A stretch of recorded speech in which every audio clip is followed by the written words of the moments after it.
All right, this is for the 131 class. I'm going to talk a little bit about the papers, mainly technical stuff, not the actual grading, although I will talk about that a little bit.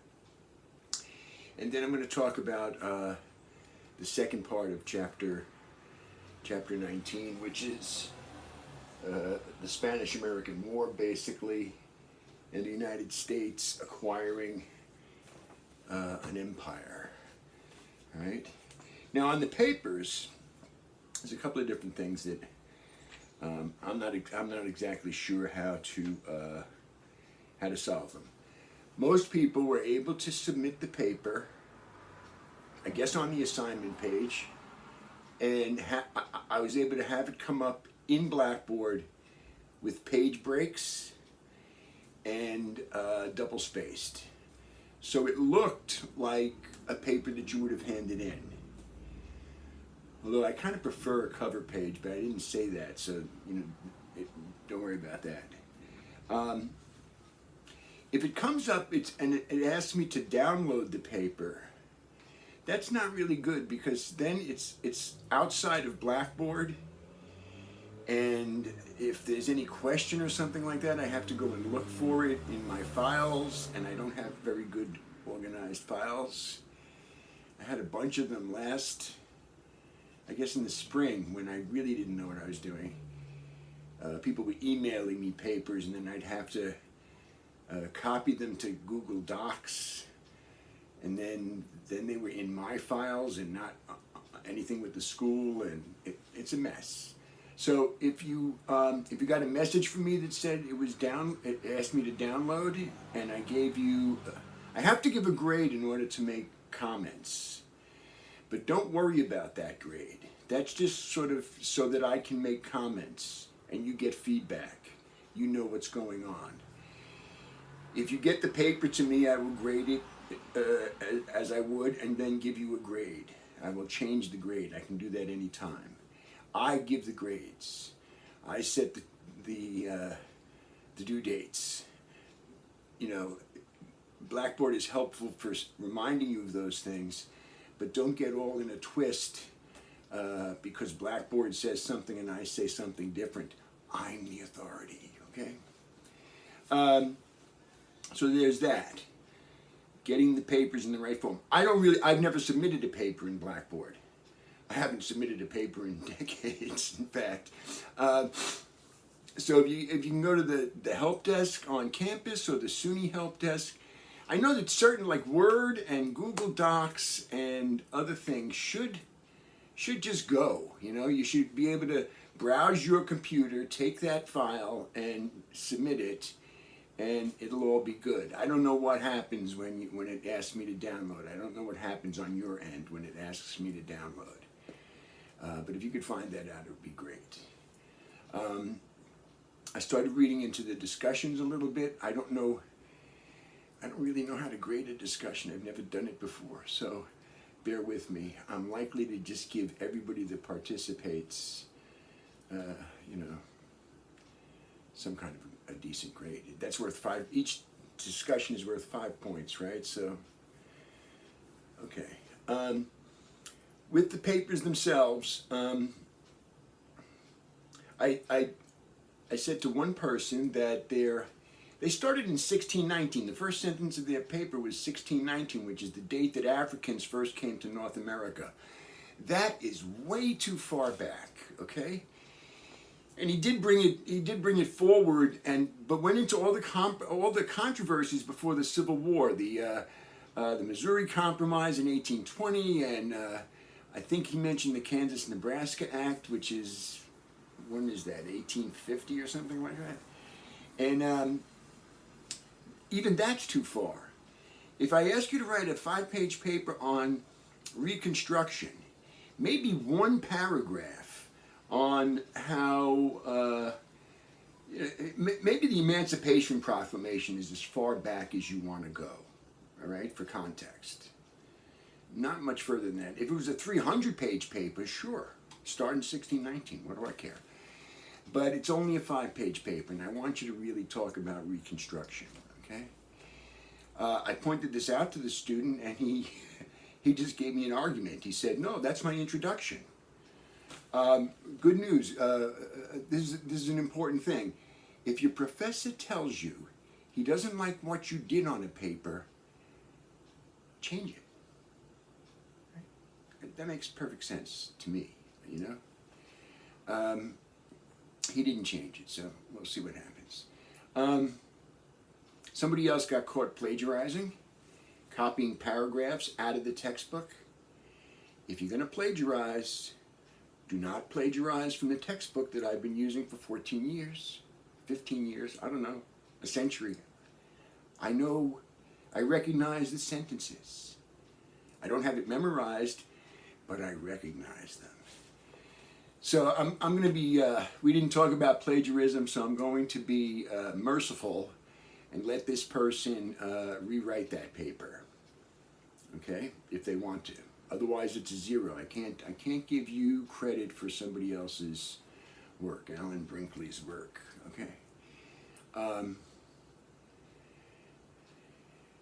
I don't expect these to be like, you know, the products of an English literature class or a creative writing class, but you do have to have some kind of opening sentence that has some kind of content in it. Okay, don't say things like, when we think of Reconstruction, many things come to mind. Because that's a sentence that has there's nothing in that sentence. When I think about anything, many things come to mind, I guess. You know? And I know it's hard to start a paper. You're facing a blank sheet of paper, and you have to put something in there, and maybe you have to write a sentence like that so that you can get started, but take it out. Whatever his second sentence was, and I've given away his gender, whatever his second sentence was, is probably the one he should have started with. When we think about Reconstruction, we think about many things come to mind, among which are, you know, start there. I've over the years, I've had some real winner opening sentences. Similar to this one is a sentence years ago, many things happened in the 20th century. Okay. That's a good one. The only definite, specific item in that sentence is 20th century, and that's a 100-year period. And basically you're talking about world history, so it's the whole world. Yes, many things happened in the last half a second, if you think about it, if that comes to your mind. All right, what is the other? There was one more thing. Can't remember. I do expect 5 pages, and you've mostly been good on that. There was one person that seemed to have difficulty, and you lose points for that. A short paper, even 4.5 pages, you lose a few points. This was even shorter than that, so I don't know what the deal was. But mostly they've been good. With the Reconstruction ones, there were a couple there were hardly any that mentioned lynching very much. And if you think of Reconstruction as only the period from 1865 to 1877, lynching still plays a role. But the big waves of lynching are after that, coming into the 20th century even. And lynching is just a big part of the life of African Americans and white Southerners. They're perpetrating these acts into the 20th century. And it's a system of terror, a system of behavior control. It's a system where randomly you can be grabbed up by a mob and usually tortured, mutilated, hanged, and then sometimes the bodies are burned. Okay, and it's not done in secret. It's a big, wide open public event, Sunday after church. Dylan has a line in a song called Desolation Row. It's the opening line. He says they're selling postcards of the hanging. That's a reference to these lynching events. And it's all meant to keep black people from acting up, claiming their rights, all that kind of stuff. So it kind of is a part of Reconstruction. All right, so I think that's good enough. I think that's I'm happy with that. Now, the chapter 19, I'm not sure. I'm still using the 7th edition, so I might be a little bit off. But there's a whole thing with the populists, and then there's this whole section on, starts with stirrings of imperialism. All right, stirrings of imperialism. I should close that blind. In almost all cases, U.S. history textbooks don't mention the word imperialism until they get to the Spanish-American War. And the reason they can do that is that they are working with a very formal technical definition of imperialism, which is that one country holds another country in a relationship, in a colonial relationship. England was what's called the metropole to the colonies in North America. France was the metropole to Canada and Haiti. Spain was the metropole to all of the South American and southwestern North American colonies, okay? And there's a formal relationship. Brazil is a colony of Portugal. Angola in Africa is a colony of Portugal.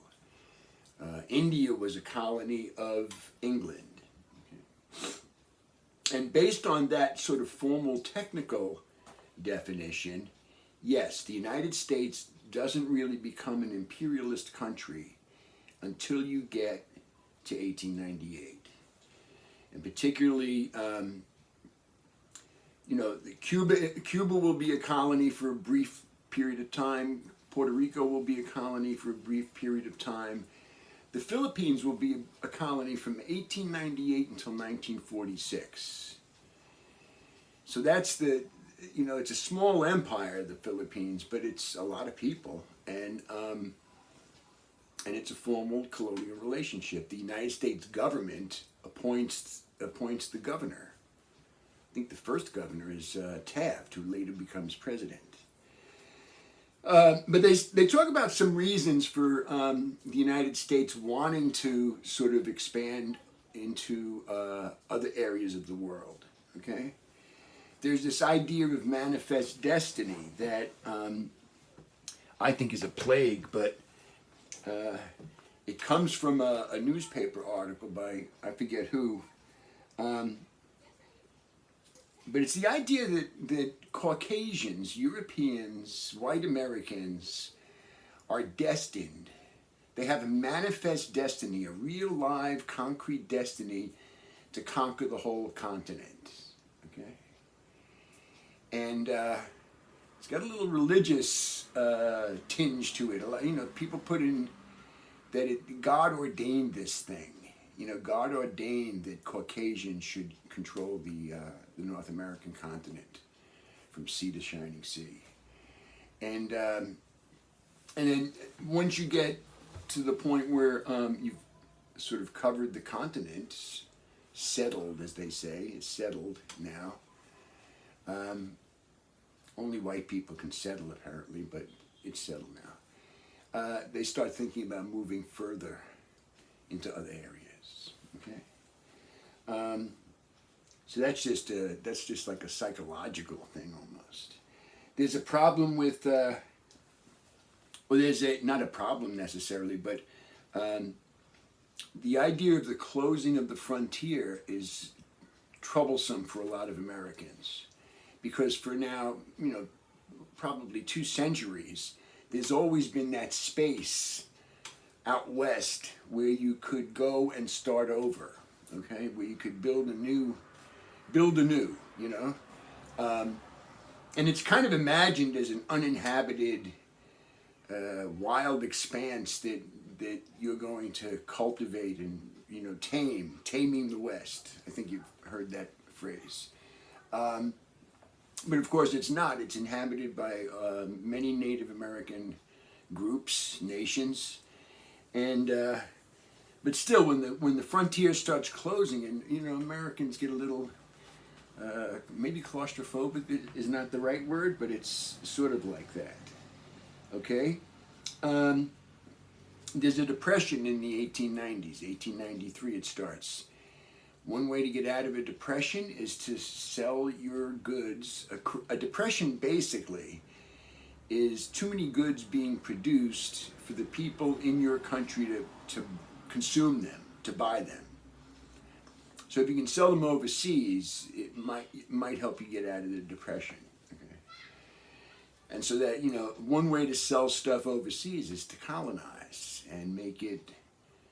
You know, when England and France go into Africa in the 1880s, they, you know, Nigerians are not able to buy French goods. They're only able to buy British goods. That's the whole reason for colonialization, part of the reason for colonialization.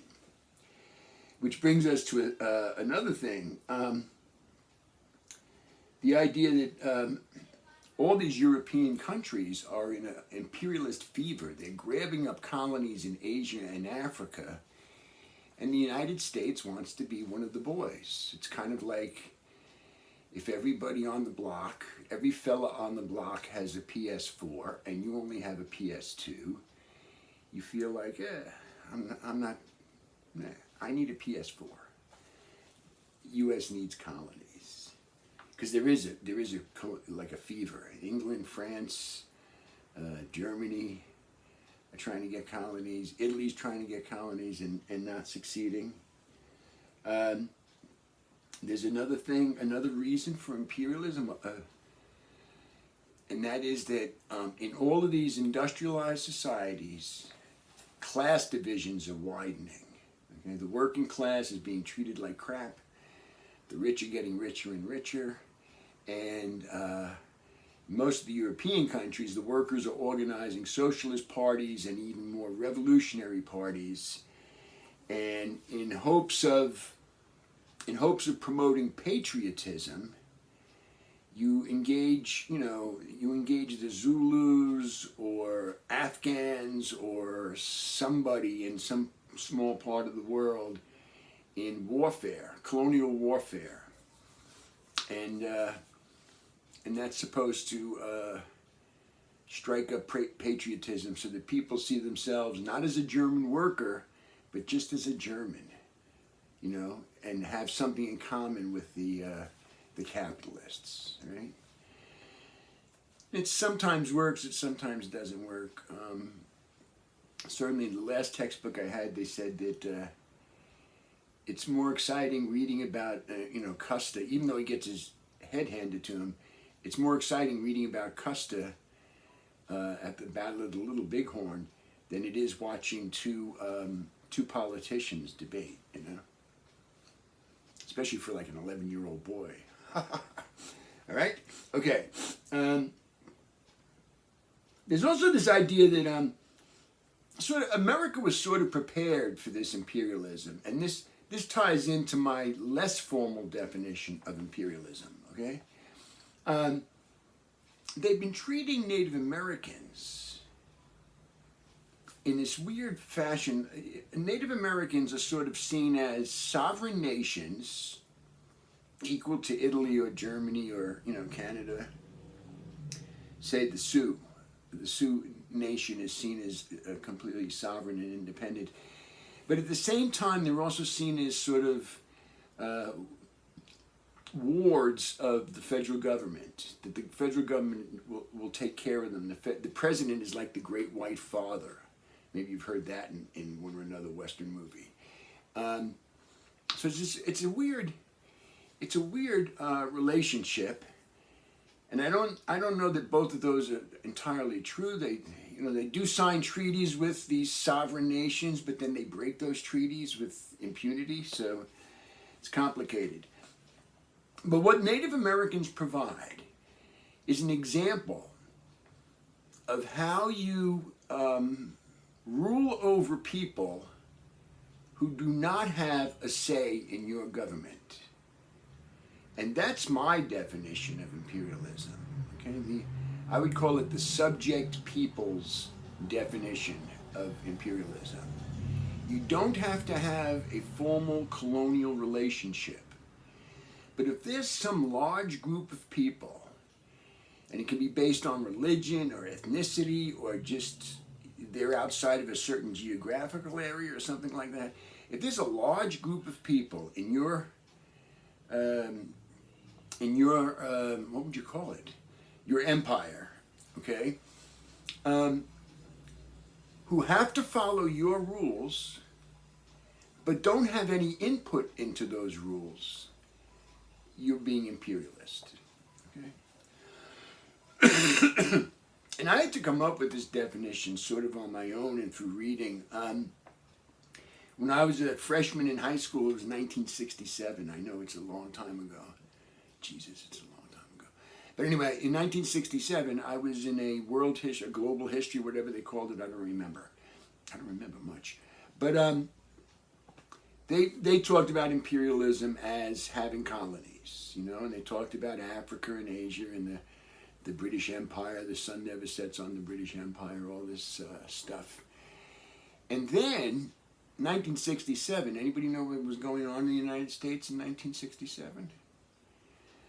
The Vietnam War was raging, and protests had started. Probably in 1965 was the first big protest, and that big protest was only 25,000 people. They would get much, much bigger. But you would see people with like the front of the march would have this long banner, and it would say, "Stop U.S. imperialism." And I remember thinking, what imperialism? We don't have any colonies. But they were referring to the more general form of imperialism, where in a place like South Vietnam, when we went to war in Vietnam, we sold them Coke. That's Coca-Cola, not, well, I don't know about the other stuff, but we sold them Coca-Cola. We sold them Budweiser beer. We had, we introduced Marlboro cigarettes, Ford cars. We just poured stuff into Vietnam to make, so that corporations could make money off of it. We controlled their presidency. They had a president named Diem who was kind of getting into trouble because he was oppressing the Buddhists, and Vietnam is a Buddhist country. He was a Catholic. And at some point, the people right underneath him asked the United States if it was okay to assassinate him. And John F. Kennedy gave them the nod. So that's a lot of control. Of course, a month or two later, JFK got assassinated. So it was kind of a gruesome thing. Okay? So there's kind of like two ideas of imperialism. In a place like Nigeria, Cuba is a good example. Cuba is a good example if you go back before 1959. Okay, I don't know. Cuba is a colony It's a colony of Spain, gets its independence from Spain, and then becomes briefly a colony of the United States. And then that relationship is ended, and they granted their independence. But there's an amendment to their constitution named after a Senator Platt in Washington that says they can't make treaties with any other nations. The United States can intervene at any time it sees fit. And we get a naval base. That's Guantanamo, okay? if you're a sovereign nation and you can't sign treaties with anybody else, you're not a sovereign nation, okay? This is what we call neo-colonialism. And American capitalists pour in, they buy up plantations, they buy up railroads, sugar refineries, eventually hotels and casinos in Havana and the other big cities. It becomes a place where American capital has free reign. There's no restrictions on it, you know. You've seen The Godfather, they're dealing heroin in Havana. The baseball teams, Major League Baseball teams, would go there for spring training. So it was like an appendage of America, but the people there they weren't citizens of America, they weren't voters in America, and they really didn't have control of their government. The United States decided who would be their president, basically, in their government. So that's another example.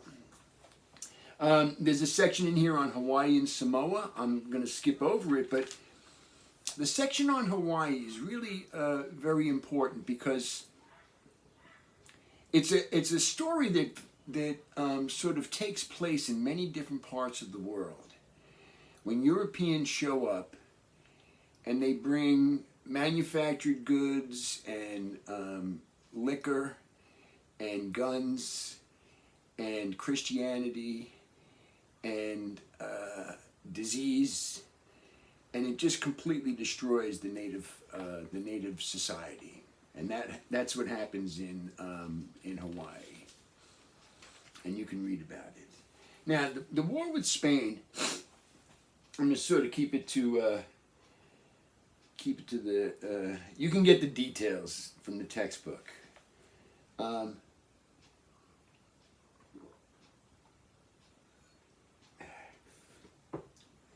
All the rest of Spain's colonies, except Cuba and probably the Dominican Republic and Puerto Rico, got their freedom in the 1820s. Bolivar and San Martin and Hidalgo in Mexico, they liberated all of those South American and Mexico areas, right? The Cubans have been fighting against Spain. They start in 1868. It dies down. It starts up again in 1895. The Cubans' strategy is to destroy the island so that the Spanish don't want to be there. And the Spanish response is to be really brutal towards the rebels. Right? In 1868, nothing comes of it. I guess the United States is kind of just getting over the Civil War, so you wouldn't expect them to rush into another battle. But in 1895, it's a different story. Okay, there's a couple of things going on. One is that the newspaper industry has completely revolutionized itself. There are these printing presses that turn out newspapers very cheaply. People are selling them very cheaply, and to make any money, you have to sell lots and lots of newspapers. Okay? So how do you sell newspapers? Well, you concentrate on crime. Bloody crime is better than just stealing money from someplace. Sex is always good. So if you have a bloody crime that involves sex, then you're going to sell some papers. And a war is the best. A war gets everybody running down to the newsstand and picking up the newspaper. They want to know what happened yesterday, And there's a sort of competition between Joseph Pulitzer, his paper's the New York World, and William Randolph Hearst has the New York Journal. And they start basically pushing for a war with Cuba, with Spain over Cuba. Okay. This is the newspapers are called. It's called yellow journalism, like this kind of scandal-filled. What would you call it? Big headlines splashed. Not a sober, not like the New York Times. The old gray lady they call it. But yellow journalism is like you've seen TV shows that seem to practice yellow journalism. And also, by 1895, there's a huge, the Cuban Revolutionary Party has a presence all along the eastern seaboard. Okay, their headquarters are in New York, and they have, let's see, they were centered in Florida, New York, Philadelphia, and Trenton, New Jersey. Okay. Why would the Cuban Revolutionary Party have its headquarters in New York? Because if they got caught in Havana by the Spanish, they'd be treated as traitors. Okay. You can check on these events. There's a Delome letter that insults McKinley, and people get all upset. And then the battleship Maine blows up in Havana Harbor, and that becomes the war cry for the Spanish-American War. Remember the Maine. But what turns out is, let's see, he says, many Americans assumed that the Spanish had sunk the ship, particularly when a naval court of inquiry hastily and inaccurately reported that an external explosion by a submarine mine had caused the disaster. And then in parentheses, later evidence suggested that the disaster was actually the result of an accidental explosion inside one of the engine rooms. So I don't know what suggested means, but I think I'm going to put this on my list of bogus excuses for a war, the explosion of the Maine. All right? America isn't really prepared for a war, but they do go to war. It's a very short war, goes from April to August. There are only 460 Americans killed in battle or from wounds, but 5,200 others perished from disease, malaria, dysentery, and typhoid. And casualties among the Cubans were much larger. Before the war even starts,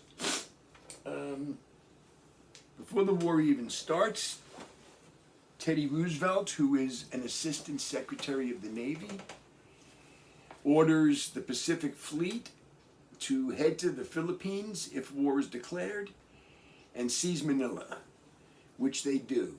Apparently the Spanish fleet there is kind of out of date. It's an old thing, and they grab Manila. Okay. You can read about the battle for Cuba itself. Probably the most important part of it is that Roosevelt takes part in it. All right. He goes from being, before the war, he's an assistant secretary of the Navy, and he orders the capture of Manila in that capacity. Then he resigns, helps to organize a regiment called the Rough Riders, and fights like hell to get into the battle. Okay, and people suggest that that because his father refused to fight in the Civil War, that Teddy Roosevelt is trying to make up for that. And I imagine that's part of what's driving the war for a lot of people. Not so much that kind of shame, but you grow up listening to these veterans, and there's plenty of them around, veterans of the Civil War, and they're telling stories, and as they get older, it becomes less horrible, and they blah blah blah blah. The stories become, they start changing them, and it sounds great and glorious and all that kind of stuff. So you have a lot of young men that are thinking, "Wow, I could use a war," And this is a period, it's before World War I, so war is not necessarily seen as the worst thing in the world. Okay. During the war in Cuba, Roosevelt takes part in a battle. What does it say here? It says his fame rested in large part on his role in leading a bold, if perhaps reckless, charge up Kettle Hill. A minor part of the larger battle for the adjacent San Juan Hill, directly into the face of Spanish guns. Roosevelt himself emerged unscathed, which means unhurt, untouched basically, but nearly 100 of his soldiers were killed or wounded. He remembered the battle as the great day of my life. Okay, so he's going up Kettle Hill with the Rough Riders. It's a minor part of the battle for San Juan Hill. San Juan Hill is being, the soldiers charging up San Juan Hill were in large part African American, what we call buffalo soldiers, black cavalry soldiers, okay?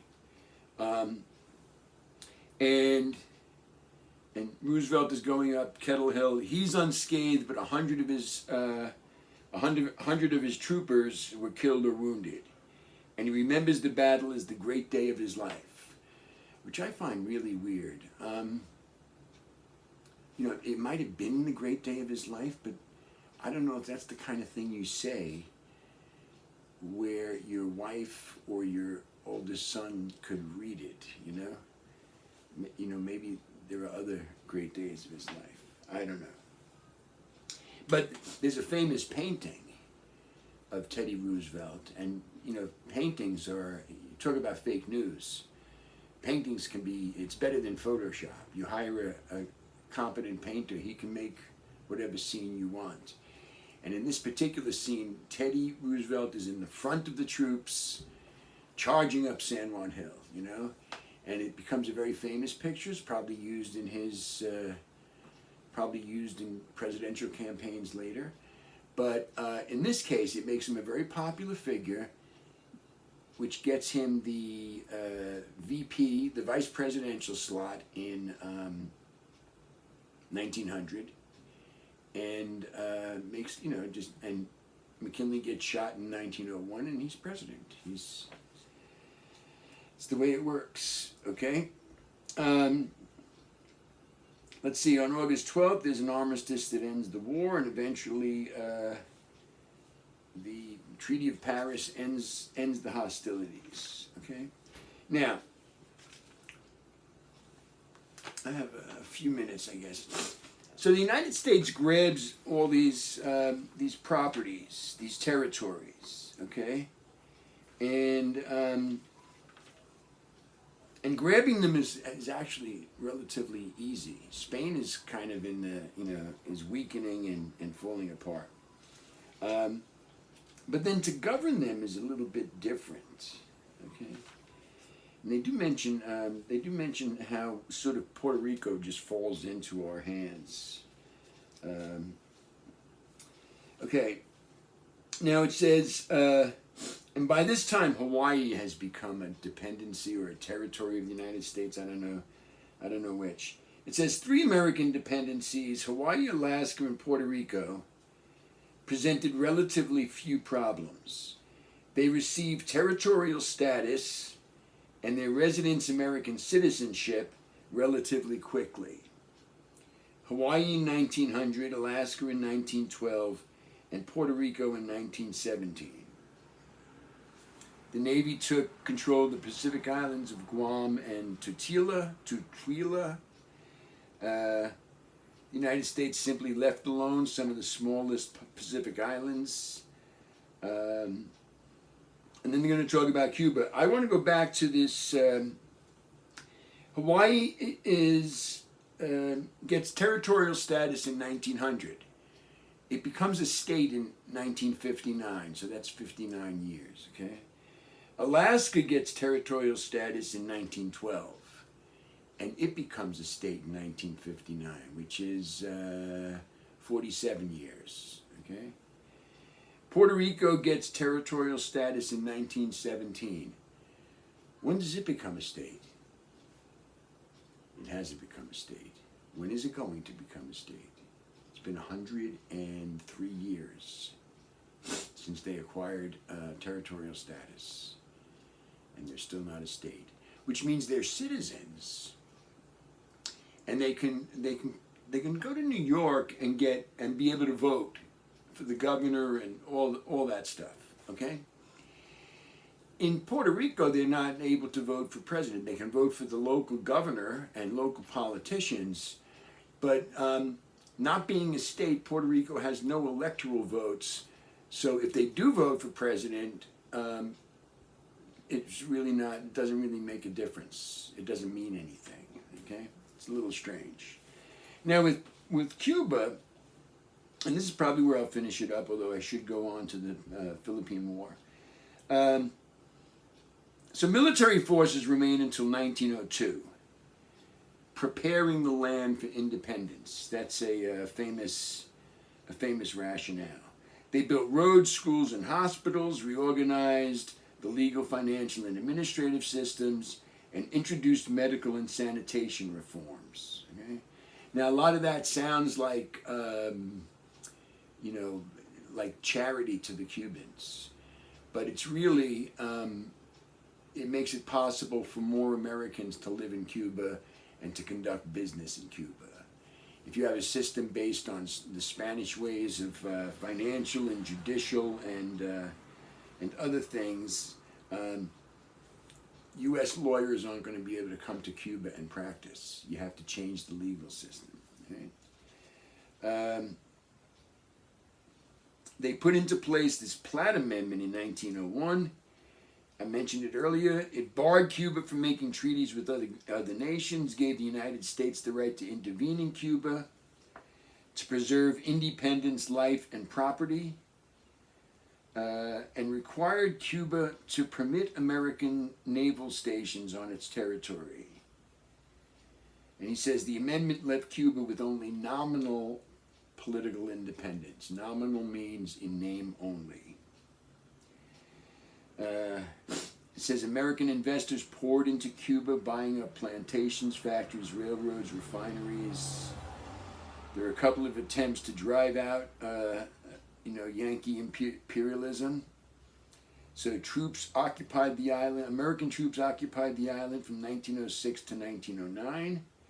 They returned again in 1912 to suppress a revolt by black plantation workers. Sugar production increasingly dominated the island's economy, and it was subject to the boom and bust of world sugar prices. Okay. There is you should check out the Philippine War, but I don't like to make these too long, so I got to figure out how to cut down. There is a war fought once the Filipinos realized that the United States isn't going away. They start to fight them the way they were fighting the Spanish, and it becomes a war that sort of foreshadows Vietnam. A lot of the strategies for dealing with the Philippine rebellion, pulling people out of villages and putting them in sort of concentration camps, are strategies and tactics that will be used in Vietnam in the 60s. So the Army has a long memory. They fight this war in the Philippines. They put all those files in filing cabinets, and then when another land war in Asia comes up in the 60s, they just go and say, oh, this is what we did the last time, and it seemed to work. So there's that. All right. Have a good, it's almost the weekend. Have a good weekend.